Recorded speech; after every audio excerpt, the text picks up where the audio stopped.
Karen Wilson, welcome to Power Presence Position. Thank you so much for having me, Eleanor. I'm so excited to be here. I am so excited to connect and talk through your journey to really take us through your path as an entrepreneur and provide some really awesome, valuable, practical, and inspirational tips for our listeners. I introduced you earlier for our audience, but today you are the founder of West LA Neuropsychology. You're the founder of ChildNEXUS. You are a member of the 2021 Forbes Next 1000. So huge accolades. I would love for you to take us back to the beginning. And I'd love to learn a little bit about Dr. Karen Wilson as a young girl. What was your upbringing like? And I'd love for you to share a little bit about how your upbringing, some of the key ways in which that shaped you into the leader and entrepreneur you are today. Yeah, I love that question because, when I think about growing up, it was all about family and it was all about community. And as I say that out loud, I think about the community that I'm creating right now with ChildNEXUS. But, when I was younger, I have a family from the Caribbean. I was actually born in Grenada.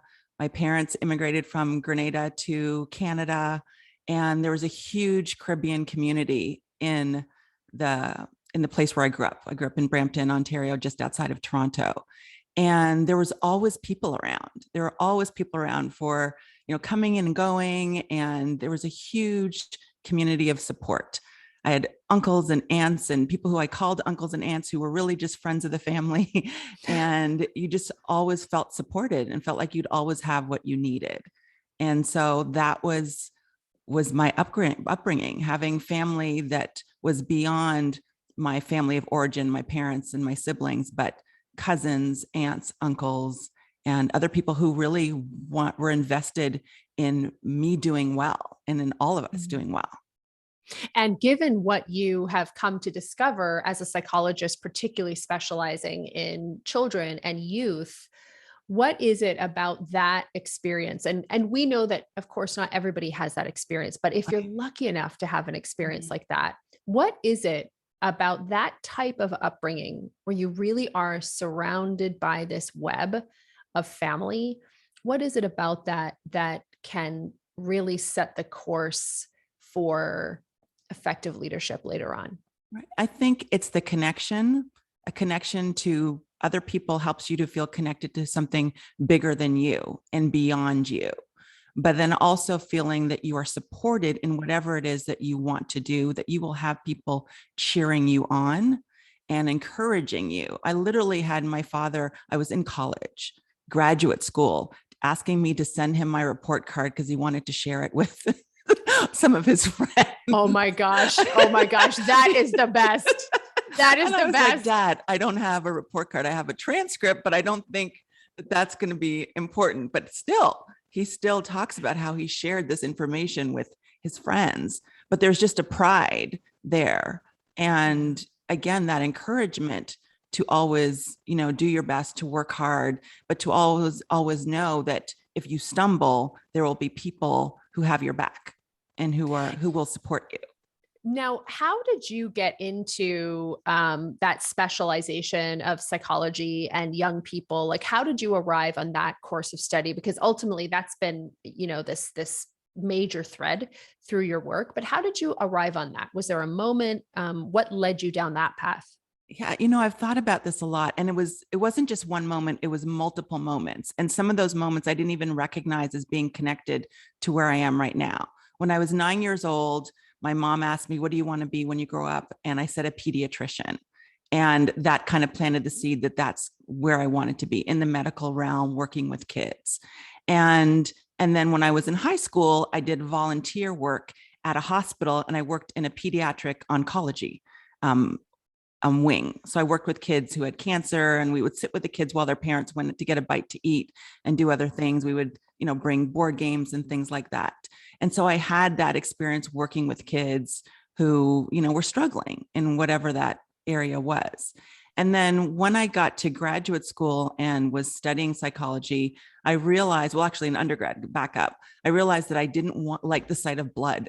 So being a medical doctor was not going to work for me, but I had taken psychology as my elective.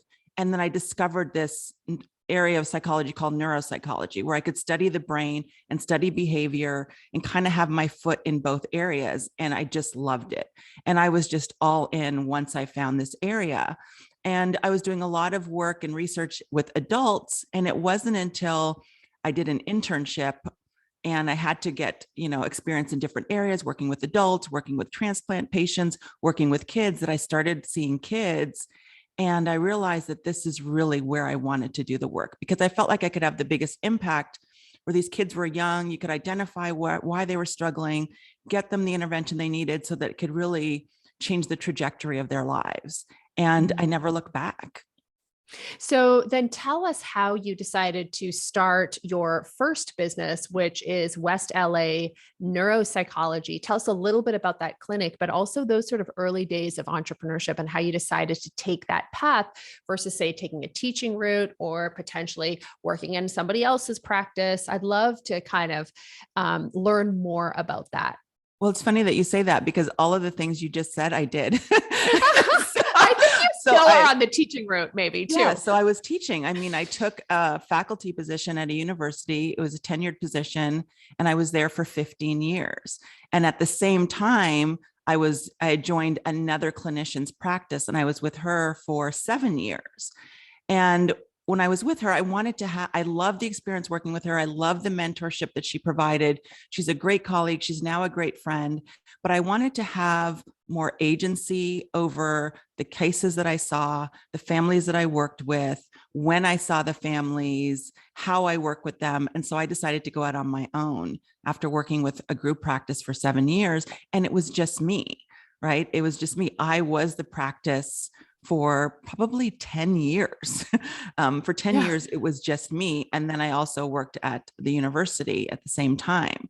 And, I was doing the work. I loved the clinical work. And then there came to a point where I was teaching, and I liked teaching, but I felt like there wasn't anywhere else to go in my teaching career.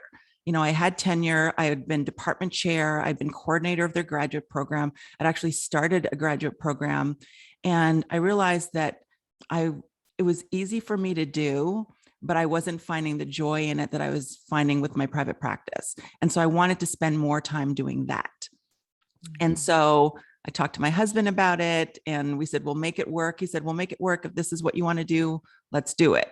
And so I retired from the university after 15 years. And people thought that I was crazy, because they're like, why would you leave now? You wait like for a tenured position. Yeah, tenured position. If you wait 10 years, you can have full, pension. If you wait 5 years, you can have partial pension. But I couldn't wait 5 years, Eleanor. It was just like the 5 years was too much time I could be spending doing other things that I wanted to do. And I just staying for a pension wasn't going to do it for me. Yeah, it's so interesting for many entrepreneurs that to really understand an entrepreneurial mind, you'd have to understand how meaningless that is to us. Even though we're practical people, you know what I mean? Right. Who understand the value of money. It's like, no. Oh. So this is so fascinating. So you're working for 10 years in your own private practice. Mm-hmm. You are also a professor. And was it at the 10-year point that you decided I need to step out of teaching? Was it at around 10 years? Yeah, it was right around 10 years. It was right around 10 years that I realized I wanted to step out. And I realized again that I wanted to spend more time doing the things that I wanted to do and less time doing the things that I had to do to keep my job. Yes. And it's not that I dislike teaching. I just didn't want to keep doing that as my primary source of income. Yeah. And I also realized that being a faculty member and being a professor had given me a lot of skills that I could use in my business and as an entrepreneur, because after you're teaching for 15 years, you develop incredible speaking skills, and so that was a tool that I could use in my private practice business. I was a researcher. I'd run a research lab.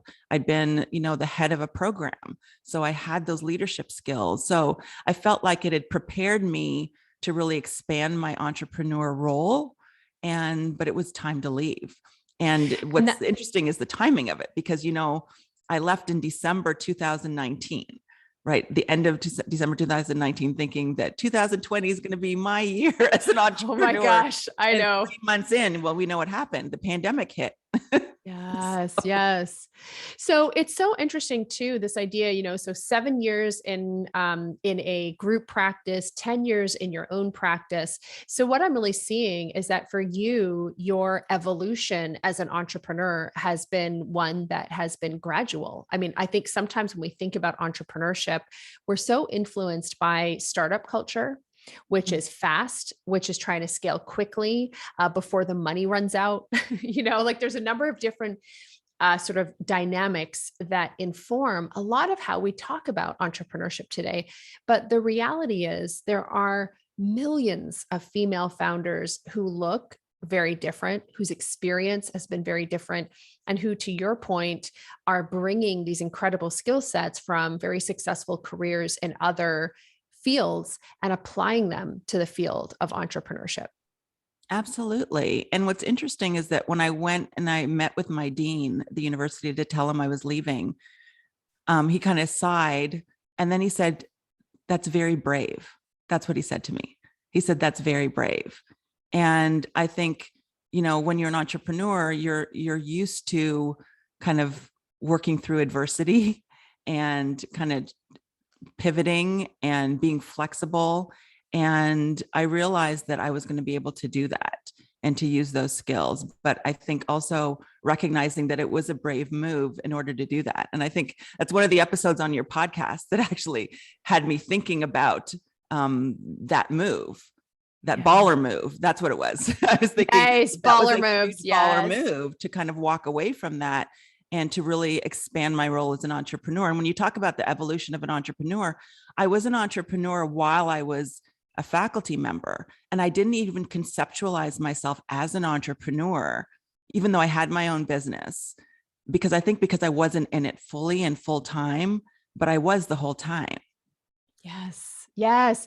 And that's why I think it's so critical that that I think storytelling is a huge part of how we educate and inspire and support female founders to see all the different ways that entrepreneurship can look like, and that it's just as legitimate to have a business that you can be in it full time and also be working in another, field. And so many of us do.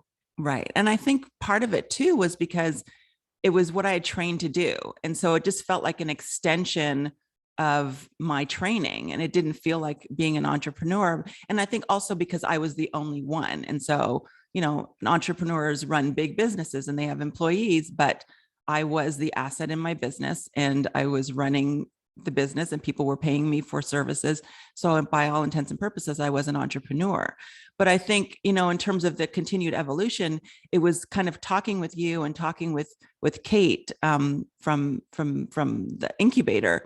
And you talked about the freelancer model at one point. And it was kind of like the bells went off in my head because I was a freelancer as this solo entrepreneur because my earnings were tied to all of that effort I was doing in working with families.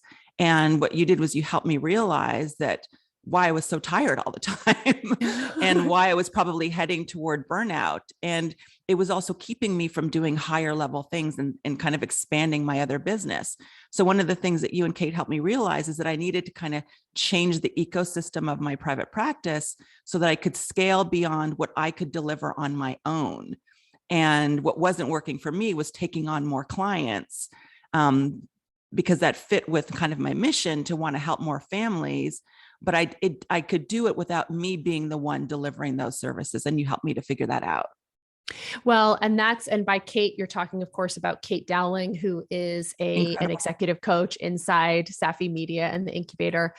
And, it's interesting because I think that's where so many of us start, that we are the asset, and to grow our income and impact, it's about serving more clients through our work, like our individual work and our individual one-on-one connection with that with that client. But what you're talking about is, okay, now there's, that's the next place of evolution is to not necessarily be the talent but be the person who creates the basketball court, Right. like where you're creating the infrastructure that allows these incredible, people and clients and team members to come in and do incredible work. And the infrastructure is there to support them. So in your case, you actually have two businesses. So you have your West LA Neuropsychology, and that was a practice of one. It is not anymore. Nope. So I want to talk a little bit about your path to growing that. And I'd also love then to switch and kind of talk about the evolution of ChildNEXUS, which is your startup. So West LA Neuropsychology. So, it's December 2019. You exit your faculty tenured job and decide, okay, we're gonna do this. And you're a company of one. Tell us a little bit about how you started to grow West LA Neuropsychology, because I know that there's practitioners here who would love to hear your story about what the changes that you started to make in that practice. Right. So even though I was a clinician of one, I had some part-time support for administration, which was great. And I expanded her role once I kind of transitioned to entrepreneurship full-time. I also had an independent contractor who I was kind of working with on a trial basis, and I hired her as a clinician in the practice. And then a few months later, I hired a second clinician in my practice. And so now there were 3 clinicians who could see kids, meet with families, and support them. And it wasn't just me. And that all happened in 2020. And it's so interesting because there were so many ups and downs in 2020.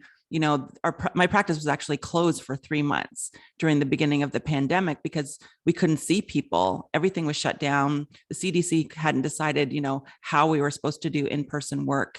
And I hired a few months after that, because then there was the influx of people who couldn't get seen because of the pandemic, who now wanted services. And I realized that I couldn't see everybody. I didn't want to be a freelancer anymore. And my other clinician I had hired was already full to capacity. And so we hired a third person. Now, this is a place where so many entrepreneurs can get stuck, where when you start, the business is built around you. And sometimes people say, but I only want to see you. Or they may think that people will only want to see me, when that's not necessarily true. What tips or advice would you give to practitioners or entrepreneurs who are delivering the service?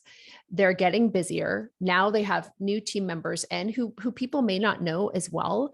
What sort of practical tips or insight would you share with those founders about how to scale the service delivery beyond them and ensure that customers and clients feel comfortable going to see other people that they might not have known about previously? Yeah.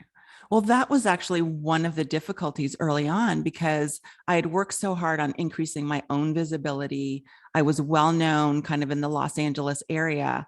And then when I brought on team members who people didn't know, it was hard to get families to work with them. And we talked about that in one of our coaching sessions, because I was getting on the phone and I was talking to families. And once they got on the phone with me, they're like, oh no, we'll wait. I know you have a wait list for 2 months. We'll wait for you. And I'm thinking, your child can't wait 3 months for an evaluation, but they were willing to wait. And then, you and I talked through this, and Kate and I worked through this, and I stopped getting on the phone with every family who called, and had my office manager, who was well equipped to handle those calls because she has a master's degree in psychology. So she could definitely talk to these parents about the practice. But what I had to do in terms of shifting was to really position and message the strength of my practice versus me as a clinician. And I'd already been speaking, and I'd increased my own visibility for West LA Neuropsychology, like I had said. But what I did was I started increasing my speaking and talking more about my practice and the work that we do as a team. And then I launched a podcast to increase the asset. And I brought the clinicians who I'd hired onto the podcast with me to talk about the work that they do. And what that did was it really helped families and other people listening to see their visibility, but their significance in my practice and the work that we do. And that wasn't just about me. It was about the work that West LA Neuropsychology does and how the practice helps families and not just me. Yeah. And I love that. I think this is gold, for anybody who is really scaling up. And if you're experiencing that, some really practical tips and strategies here that you can do to ensure that as you are growing, as your reputation is growing, your business is able to serve that, is able to meet the need and not have people say, no, if I can't work with you, then forget about it. And, I can remember in the beginning, experiencing that a little bit, but because of talking about the programs, the company, the methodology, that transcends any one person. It transcends any one person, and it's so it's really powerful. So I love that. Okay. Amazing tips and strategies there. So let's talk then about, West LA Neuropsychology is growing. You are bringing in additional team members to support and really extend both the impact and the number of kids and families that you're able to support and impact, but also, the health of the business itself, which is super exciting. And that's not enough for Dr. Karen Wilson. That's not enough. No, that's right. You're like, no, you know what? No, I need to do more. That's right. Exactly. So tell us about your startup, ChildNEXUS. What is it? And what is the seed? Like, when did that business get started in your mind and heart? So ChildNEXUS was kind of germinating in my mind right around 2017. And 2018, I started kind of playing around with the idea of putting something out there. And what it is, it's an educational and mental health marketplace where parents can go to get information if their child is struggling, but also connect with professionals who can help their child and help their child thrive. And it's an interdisciplinary group of professionals. So they can connect with psychologists, educational therapists, speech and language pathologists, neuropsychologists, all on one platform. And again, the whole idea kind of started germinating 2017, 2018. I started kind of putting feelers out there in terms of how to build this because I'm not a tech person. And I had to have someone who could translate my idea into, a platform, a digital platform.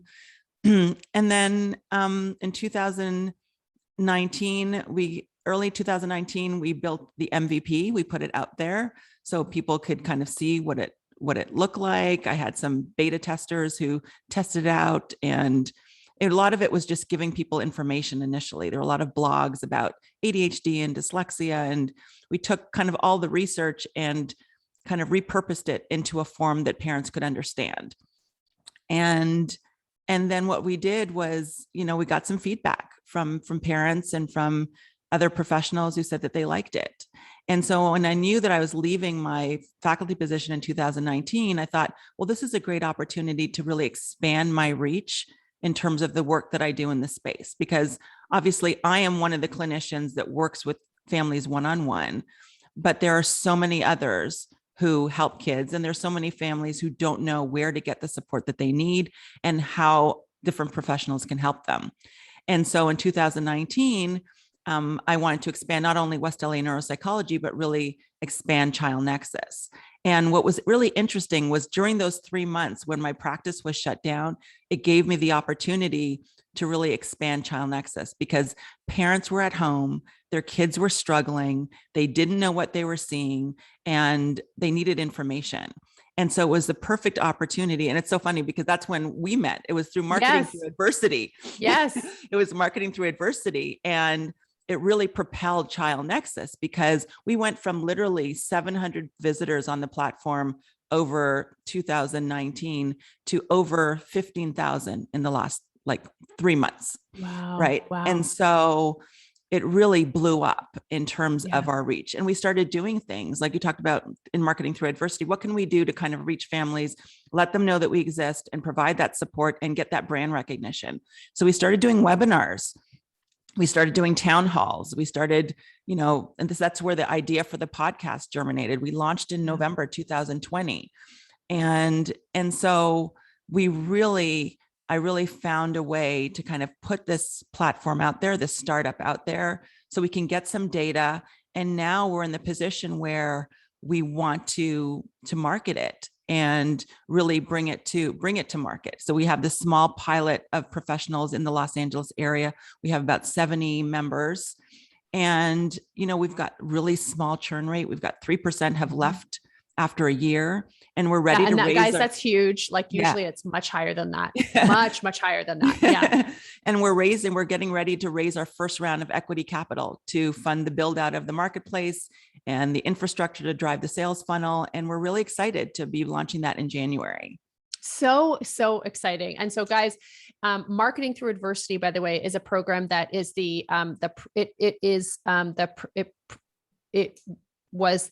it preceded Power Presence Position Business Accelerator. So Marketing Through Adversity is now the Power Presence Position Business Accelerator, in case you guys are interested. But I love that. And so what I'm hearing, as you kind of talk through this experience, is it was really about starting very grassroots, testing things, trying things out, building awareness, leveraging the connections that you had, having a proof of concept, and then just continuing to kind of build from that proof of concept to the place where, so you have raised equity capital, which You're is raising. Great. You are raising. Sorry, you're going to raise. We're going to right open now. our first equity capital raise in January, but we raised money through crowdfunding already. And through grants, right? And so now we're just ready for that seed phase. Now, tell us about that experience, because again, an experience into something entirely new, where you are raising funding. What was that like for you as an entrepreneur? Very uncomfortable. Say more. It was uncomfortable because that wasn't something I did for my private practice. You just bootstrap it, you put it together, and then it's not something you do. Clinicians don't crowdfund to build a private practice. It's just not something you do. And so I had to realize that a startup was very different. And so the idea of asking people for money to donate to a startup just didn't feel right. And so I really had to get a lot of support around that, because it wasn't something I felt comfortable doing. But then once I did it, I was surprised by the number of people who said, "Oh, I love this idea. I love this concept. Absolutely. Where can I, sign up? Where can I send you the money?" And we raised beyond what we had planned to raise. And then we got the recognition from American Express, who saw what we were doing and said, "We love this idea too." And they identified me as a founder of change, because again, it was right in the middle of the pandemic. We were supporting so many families, and they donated to the crowdfunding campaign as well. And so it ended up being a really great jumpstart to the startup, because it allowed me to hire, some support staff to again grow the startup, grow the messaging, and do some of the things that I needed to do in order to get that brand recognition and to continue to test and iterate. And I think one of the things, that sometimes isn't talked about enough among female founders is this reality that a growing business at any stage of growth, what it consumes as fuel is actually cash. And very often female-owned companies are undercapitalized. And so the bootstrapping thing, there's a lot of great things about it. But especially if you're trying to create something like a marketplace or something where there's just such heavy investment that has to happen first before you can really take it to market in a bigger way, that kind of capital and the brains and wisdom that's attached to that money are huge, for female founders. And it's a hard road when you get in there, because then you realize, like you said, that there's so few female founders who are raising, VC funds or getting VC funds. But if you think about all these great businesses, Amazon, Uber, Lyft, they all had to raise money. They all had to ask for money at some point in order to get them started. They didn't just put it up there and then people automatically gave them money. And so I had to kind of change my mindset with respect to fundraising and realize what that means, because as a clinician and as a person who wasn't in the startup space initially, fundraising meant, raising funds for a charity. Yeah. Right? It meant like brownies sales, making brownies. Like Girl Scout cookies. Right. So I had to shift my mindset in terms of what that meant and why that was important for a business. And I had to really realize that I had two very different businesses And one didn't require that type of funding, but the other one did in order to scale and grow. Yeah. So exciting. So when you look back on, everything that you've gone through, and of course, this year you're named to the Forbes Next 1000, huge honor. When you think back through the difference between Dr. Karen Wilson today and Dr. Karen Wilson, December 2019, how are you different? What's different about you after you made this decision to scale? I think I'm more willing to take risks, and I'm more willing to ask for what it is that I need. And that includes asking for support in areas where I don't have the expertise. And that has helped me to grow, and that has helped me to expand what it is that I'm doing. And it's helped me to have a bigger impact, because I realize that I don't have the marketing expertise. They don't teach us marketing when you're in a neuropsychology program. They don't teach you business development or startup, fundraising. And so now I'm digesting all of that information, where before I had my head kind of buried in, peer-reviewed journals on ADHD and dyslexia. I still do those, but in order to grow as an entrepreneur, I also have to be taking in information about businesses and about scaling and about marketing, and to know my numbers in terms of what's coming into my business and what's going out. And so that is different. Yes. And it's so much fun to have that, like, knowledge is power, it's so fun. It's so fun. So we've loved working with you in the incubator. You're in your second year now of the program with us, which is so cool. And obviously you started in marketing through adversity, which is now Power Presence Position Business Accelerator. And you've had the opportunity to work with incredible organizations that support female founders. I would love to just, have a sense of the impact of the work that you've done with Safi Media. Like, how would you describe what that's like to other female founders who may be listening? I think it's like having a constant wing woman with you as you are navigating this entrepreneurial journey. And then, as I mentioned, having someone with the expertise in the area that you don't have expertise. So I have expertise in neuropsychology. I understand the struggles that kids face, the families that I work with, who I need to connect them with.